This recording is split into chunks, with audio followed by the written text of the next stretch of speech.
एक साधु की हम कहानी सुन रहे थे। साधु कह रहा था, एक महापुरुष उसके घर पर आया राजा के पास। उस समय में राजाओं का जमाना। राजा ने कहा कोई बढ़िया चीज हमको लिख करके दो जो हमारे काम आ गए। साधु ने कहा एक अंगूठी है जिस पर कुछ लिखा हुआ है पर वो 10,000 मोहरों की। तो राजा ने कहा कि वो सोने की है, चांदी की है या जवाहरात की है। उस साधु ने कहा है तो लोहा की। राजा ने कहा फिर 10,000 मोहरों की कीमत, बुद्धू हो क्या, तुम्हारा दिमाग खराब है।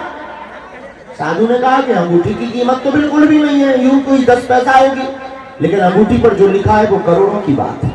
अब 10,000 मोहरें सिर्फ एक संबोधन है। राजा ने कहा खरीद लेना चाहिए, ठीक है लाओ। साधु ने कहा कि इस अंगूठी को आप अभी ढक कर रखो, जब तुम्हारी जिंदगी में विपत्ति या प्रसन्नता आवे तभी खोल लो। राजा प्रसन्न हुआ, साधु चला गया। राजा को लगा ये बुद्धू बनाकर चला गया। ऐसा होता भी है, अक्सर लोगों को महात्मा, साधु, गुरु, समय पर समझाने वाले बुद्धू ही नजर आते हैं, लेकिन जब जिंदगी में मैटर फंसता है तब बुद्धू नजर आते हैं। राजा के पास से साधु चला गया और एक समय ऐसा आया कि राजा युद्ध करने गया। युद्ध में पूरी सेना मारी गई, राजा के पीछे सैनिक लग गए विरोधी राजा के। मरने की नौबत आ गई। राजा आगे आगे, घोड़ा पीछे पीछे जंगल में भागता गया। अचानक इसे एक गुफा मिली, ये छिप गया, पसीना से लथपथ, दिमाग एकदम भड़बड़ा रहा।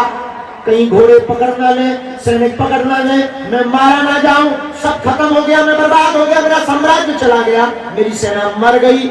ये सोच ही रहा था, तब तक साधु की याद आई। याद रखना, बुरे समय में आशीर्वाद और दुआ ही काम आती है, जब दवा काम नहीं आती है तब दुआ काम आती है। और उस राजा ने उस अंगूठी को खोला, उस पर लिखा था जो है बीत जाएगा, जो है बीत जाएगा। राजा के अंदर के किवाड़ खुले, उसे लगा कि जो है वो बीत जाएगा। अब तक जो राजा डर रहा था उसे लगा ये बीत जाएगा। जो घोड़ों की चाप सुनाई पड़ रही थी, घोड़े तो थे, सैनिक ढूंढ तो रहे थे, शोर तो हो रहा था, पर ये अपने आप में मस्त हो गया क्योंकि उसने पढ़ लिया कि जो है बीत जाएगा। और कुछ ही देर में सैनिक, जब राजा नहीं मिलता सैनिक भाग जाते हैं और इसको संतुष्टि होती है कि जो था वो बीत जाएगा। वो बीत गया। धीरे धीरे इसने खबर दी मैत्री राजाओं को, उनकी सेनाएं आई, फिर से युद्ध हुआ और ये दूसरे युद्ध में ये जीता पा गया।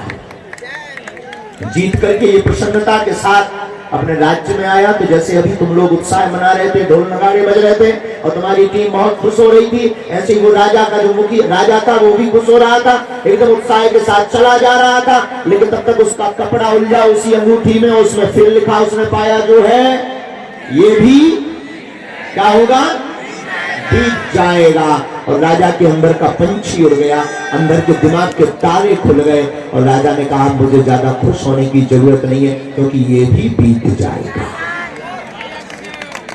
और मेरे पागलों, जिन्हें विजय मिली है तुम ये सोचो कि जो है वो बीत जाएगा, और जिन्हें पराजय मिली है तुमसे भी हम कहते हैं ये भी बीत जाएगा। ये तो जिंदगी का खेल है, एक दिन ऐसा आएगा कि तुम जीत जाएगा।